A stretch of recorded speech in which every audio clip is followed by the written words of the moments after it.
Hello students, फटाफट से चलिए एक बार शेयर कर दीजिए। हम आ गए हैं नेक्स्ट चैप्टर नंबर 2 बहुपद। तो हम शुरू करने से पहले बहुपद को एक बार फटाफट से आप लोग चैनल को सब्सक्राइब कर लीजिए और वीडियो को शेयर कर दीजिए और लाइक भी कर लीजिए। चलिए फटाक से देखते हैं और हम सेशन को शुरू करते हैं। तो सबसे पहले गणपति बप्पा का नाम लेते हैं कुछ भी काम करने से पहले। तो चलिए लेते हैं सबसे पहले गणपति बप्पा का नाम। जय गणपति बप्पा। और वक्रतुंड महाकाय सूर्यकोटि समप्रभ निर्विघ्नं कुरु मे देव सर्वकार्येषु सर्वदा। चलिए हम चलते हैं वन शॉट्स में सब कुछ खलास बहुपद खलास वन शॉट बहुपद खलास। चलिए आइए देखते हैं, एक शॉट मारेंगे 6 बहुपद पार। चलिए बाउंड्री पार हो जाएगा। चलिए हम चलते हैं फटाफट से अब क्वेश्चन की तरफ। ठीक, चलिए एक बार दबा के आप लोग शेयर कर दीजिए, सब्सक्राइब करिए। थोड़ा आप बताइएगा थंबनेल कैसा लग रहा है आप लोगों को। ठीक, एक बार कमेंट बॉक्स में बता दीजिएगा। और चलिए हम सीधा आप क्वेश्चन की तरफ चलते हैं, बिना देरी क्यों है। एक बार फटाफट से लाइक कर दीजिए दबा के और फटाफट से सब्सक्राइब कर दीजिए। चलिए फटाफट से पहले क्वेश्चन की तरफ चलते हैं। पहला क्वेश्चन आप लोगों का है बहुपद क्या है। बहुपद क्या है, ठीक, बहुपद क्या है। चलिए स्लाइड को हम थोड़ा सेट कर रहे हैं ना, तो थोड़ा इधर उधर हो जाता है।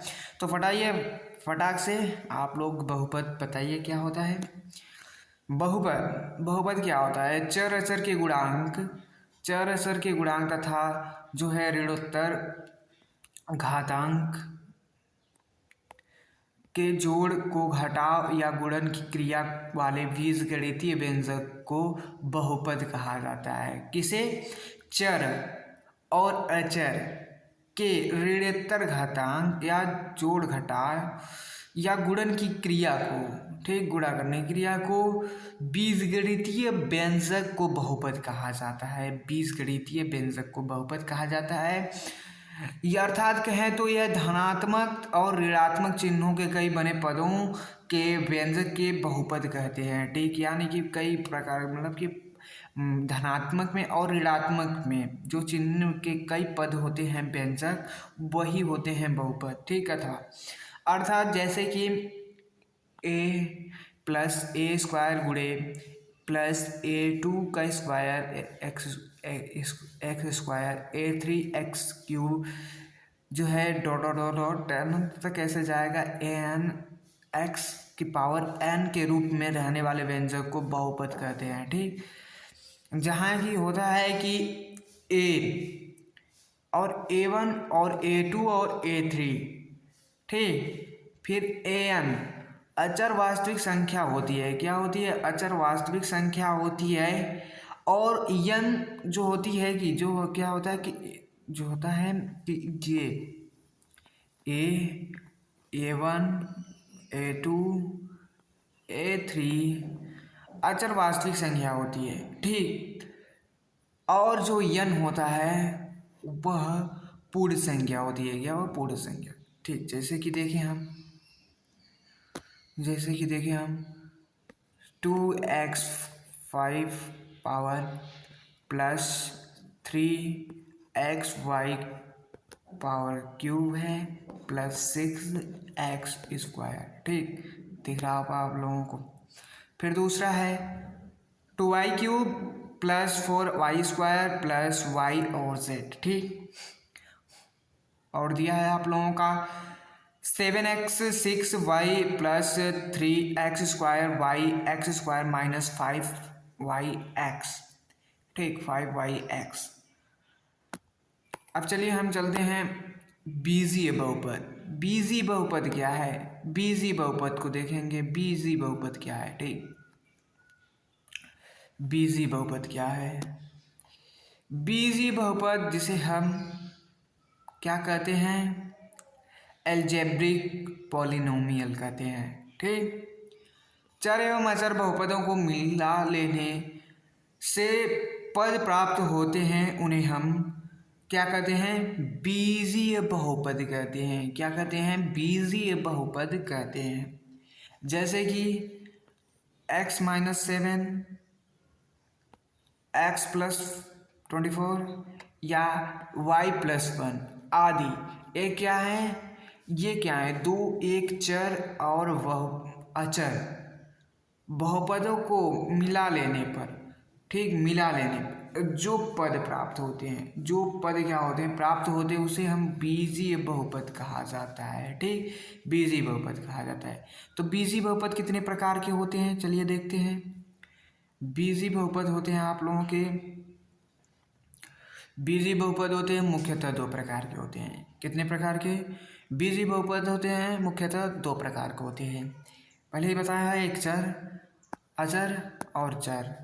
कौन से, चर और अचर।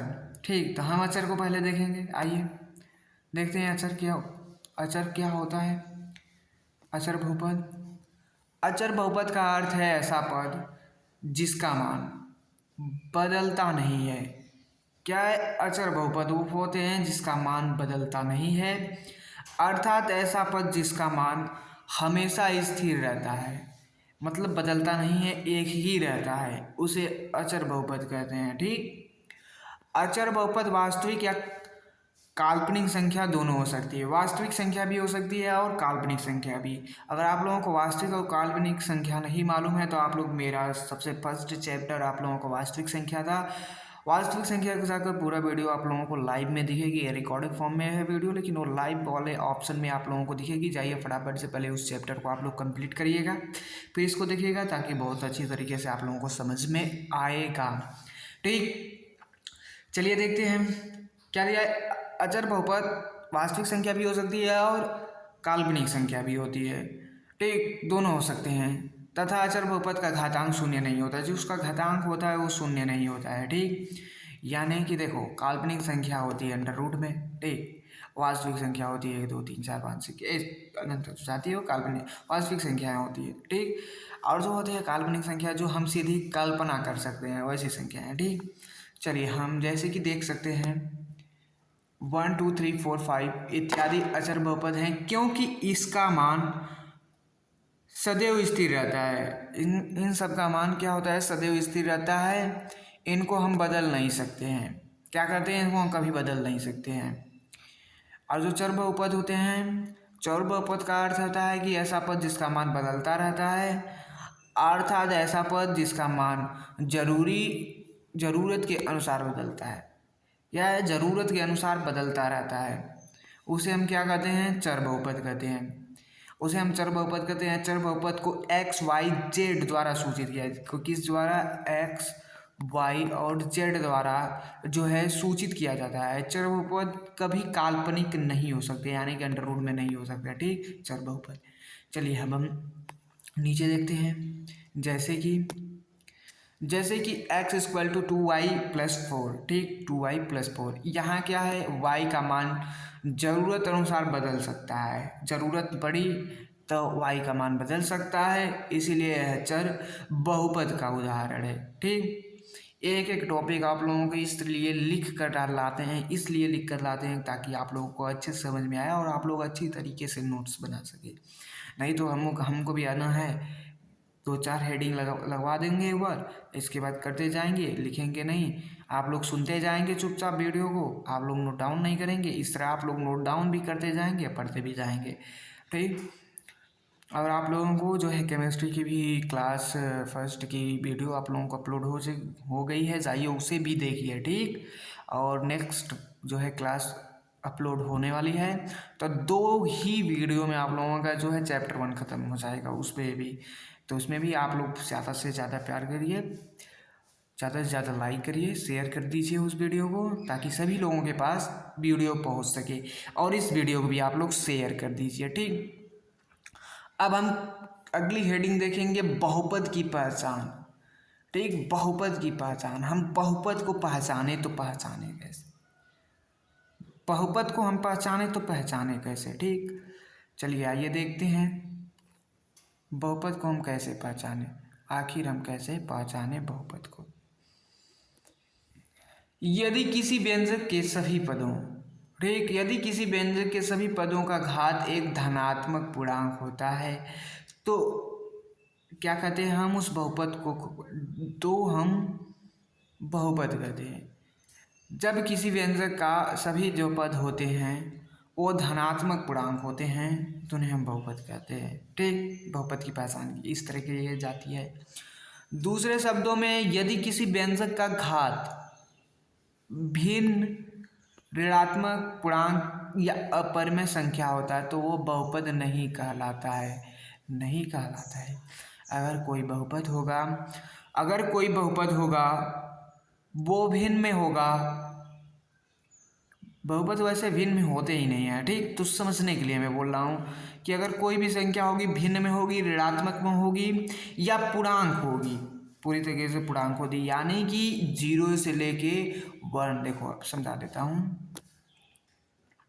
दिया क्या दिया है? भिन्न, जैसे कि बट्टे में नहीं रख सकती। ठीक, ये बहुपद संख्या नहीं है। ठीक, ये बहुपद नहीं है। और दूसरी बात, अब क्या दिया है भिन्न के बाद? ऋणात्मक, यानी कि कोई भी संख्या ऋणात्मक पूर्णांक न हो। ठीक, या अपरिमेय संख्या होता है तो बहुपद नहीं कहलाता है। अच्छा समझ में आया ना? जैसे देख लीजिए उदाहरण में 3x + x + 2 एक बहुपद है क्योंकि x का घातांक जो है घात है वो धनात्मक है। जो x का घात है वो धनात्मक है, लेकिन जो होता है कि √x, अभी बताया हूँ ना, अंडर में x + √3 बहुपद नहीं होते हैं। ये बहुपद नहीं होते हैं क्योंकि x का घात परिमेय संख्या नहीं है, परिमेय संख्या नहीं है। ठीक, परिमेय संख्या भी नहीं है, अपरिमेय संख्या है। ठीक, अब हम चलेंगे बहुपदों की घात को देखेंगे। बहुपद की घात, ठीक, बहुपदों में चर की बड़ी घात बहुपद की घात कहलाती है। क्या है? बहुपद में चर की बड़ी घात जो होती है बहुपद कहलाती है। जैसे कि आप लोगों का x², ठीक, क्या x² + x + 3 में चर का अधिकतम घात जो होता है वो 2 होता है। कितना होता है? 2 होता है। ठीक, 2 होता है। और जो होता है कि 4x³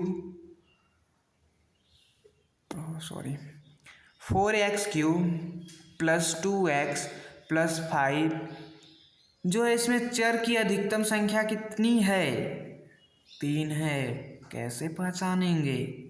दिया है आप लोगों को 4x³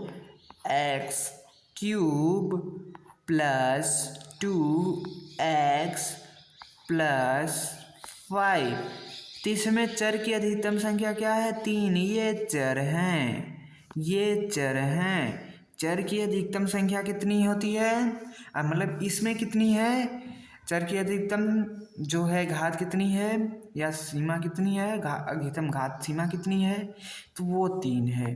वैसे इसमें 2 है। ठीक, वैसे इसमें 2 है, इसमें 3 है। और 7x जो है 7x की घात 4 + 5x - 7 में चर का अधिकतम घात कितना है? 4 है। ठीक, अब हम चलिए अगली हेडिंग पे चलते हैं। अगली हेडिंग है आप लोगों का घात के आधार पर बहुपद कितने प्रकार के होते हैं। घात के आधार पर जो होते हैं बहुपद कितने प्रकार के होते हैं, आइए देखते हैं। घात के आधार पर बहुपद के 4 प्रकार होते हैं। घात, अगर घात लगी हो तो उस प्रकार से बहुपद जो होते हैं 4 प्रकार के होते हैं। पहला होता है शून्य बहुपद, दूसरा होता है रैखिक बहुपद, तीसरा होता है द्विघात बहुपद और चौथा होता है त्रिघात बहुपद। चलिए हम शुरुआत करते हैं शून्य बहुपद से। किसे? शून्य बहुपद से, जिसे हम क्या कहते हैं? Zero polynomials. ठीक, पॉलिनोमियल्स।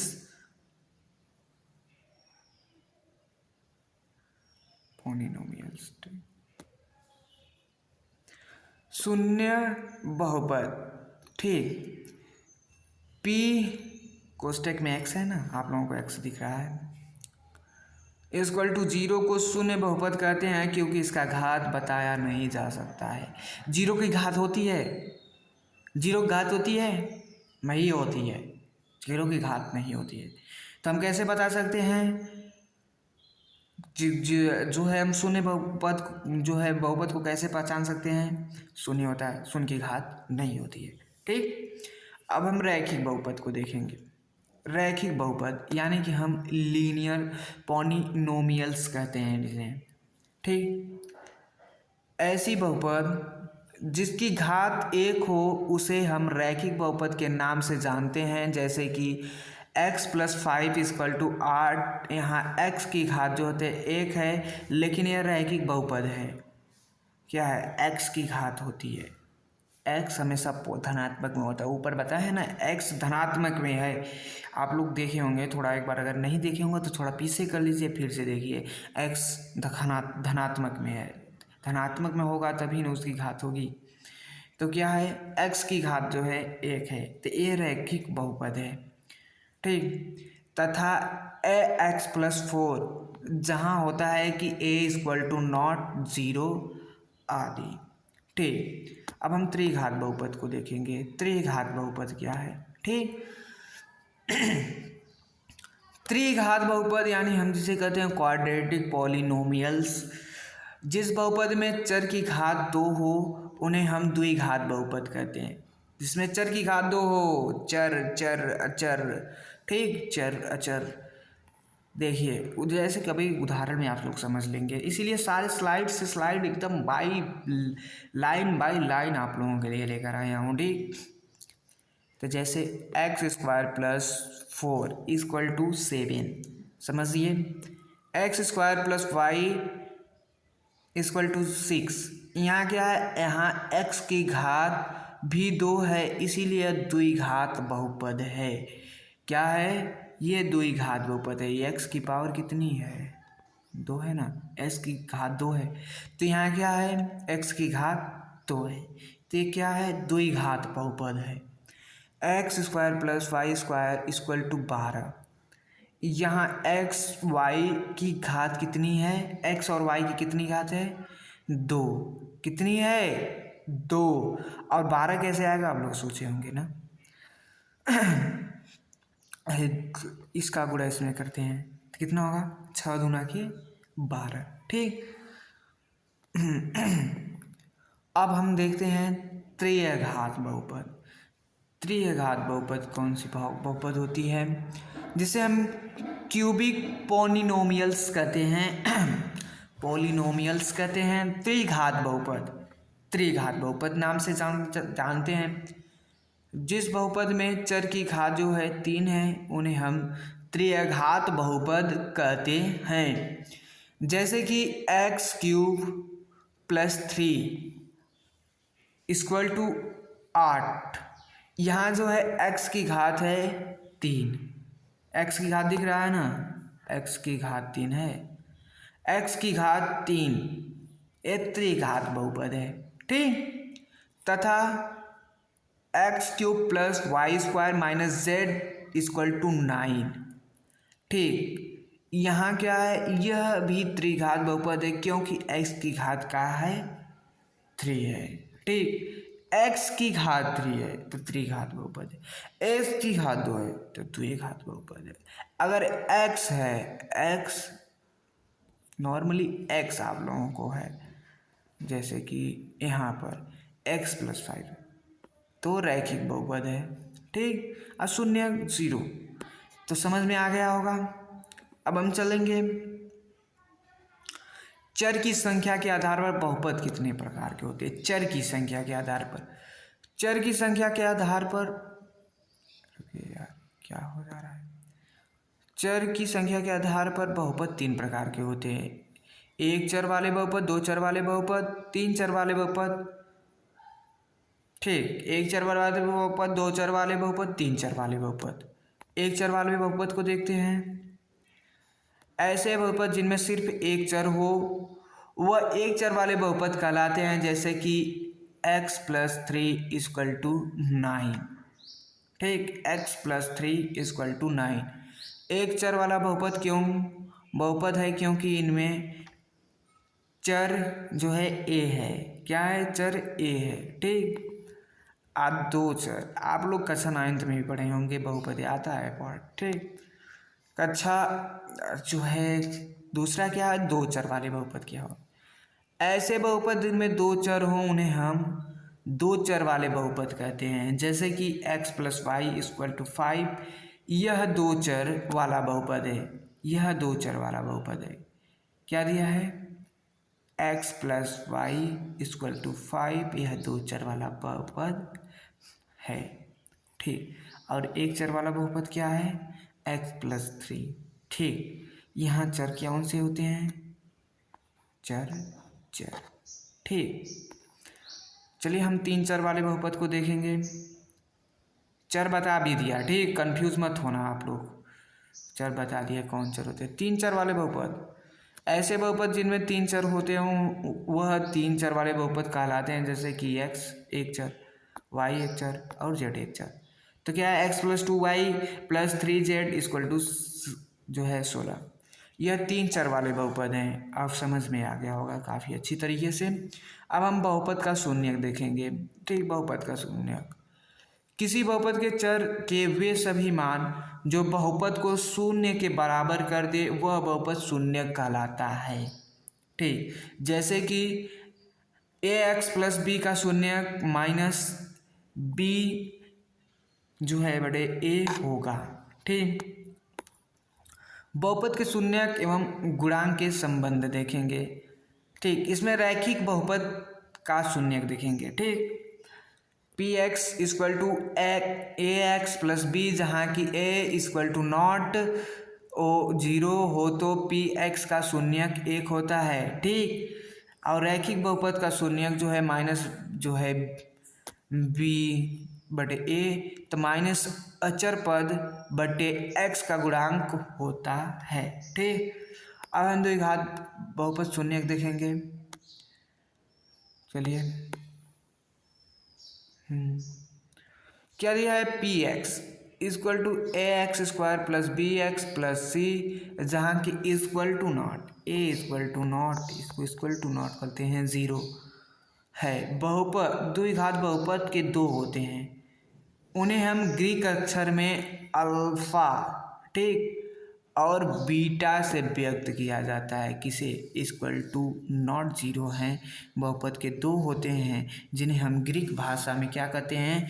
अल्फा और बीटा कहते हैं। ठीक, चलिए हम अल्फा बीटा के तरीके से सीखते हैं।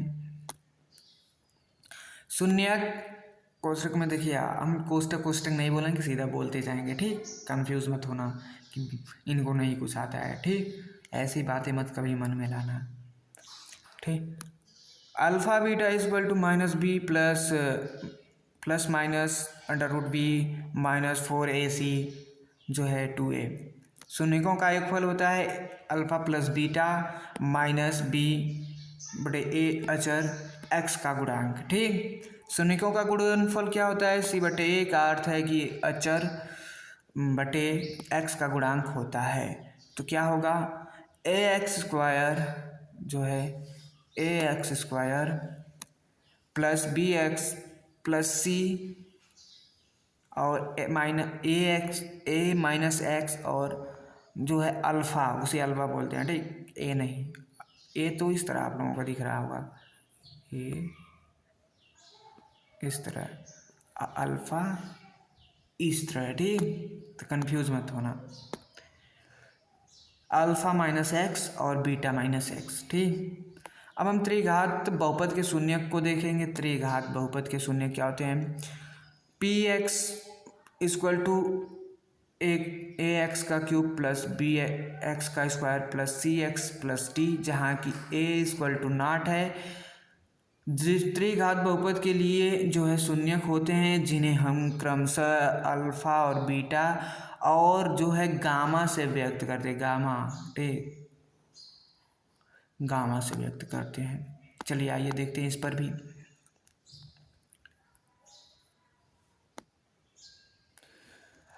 अल्फा + बीटा + गामा = जो है -b बटे a, अल्फा a है = एक्स स्क्वायर का गुणांक जो होता है एक्स क्यू का गुणांक, और जो है alpha beta plus beta gamma plus gamma alpha equal to जो है C/A इक्वल टू एक्स का गुणांक जो है एक्स क्यू का गुणांक, ठीक।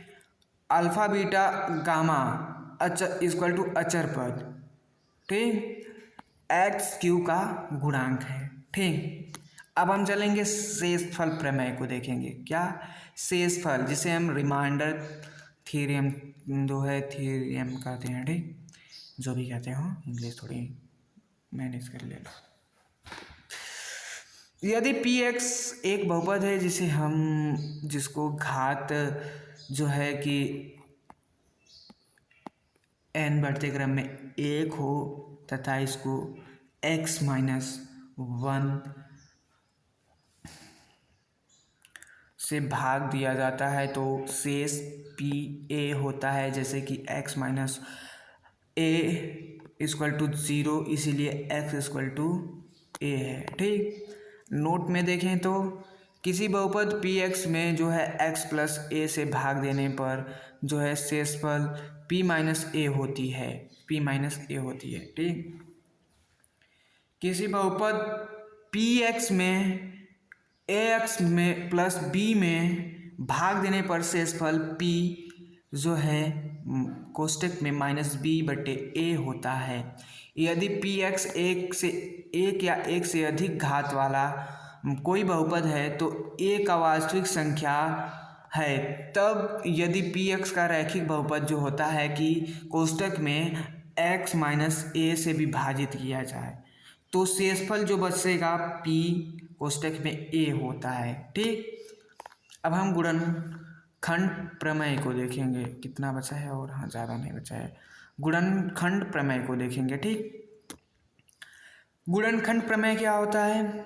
यदि Px कोई बहुपद हो जिसकी घात जो है n बढ़ते क्रम में 1 है, इसको हम x-1 से भाग देने पर हमको शेषफल जो आता है P कोष्टक में है इक्वल टू 0 हो तो x-A यानी PA एक गुणनखंड होता है।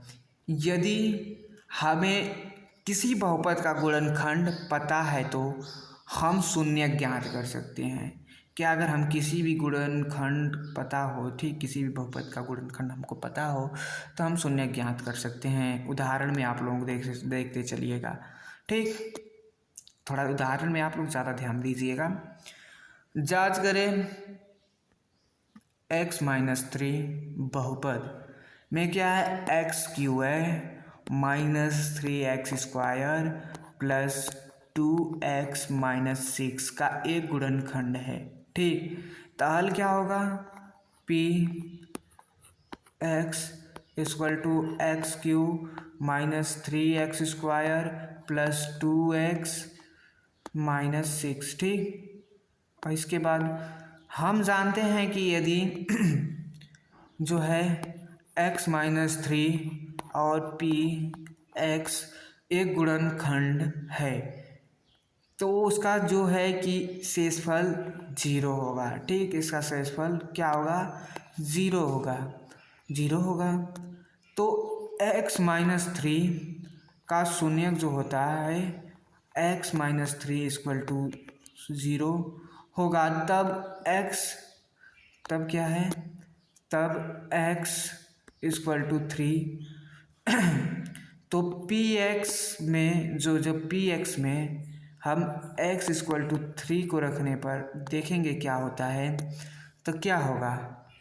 P3 इक्वल टू 3 क्यूब, ठीक, -3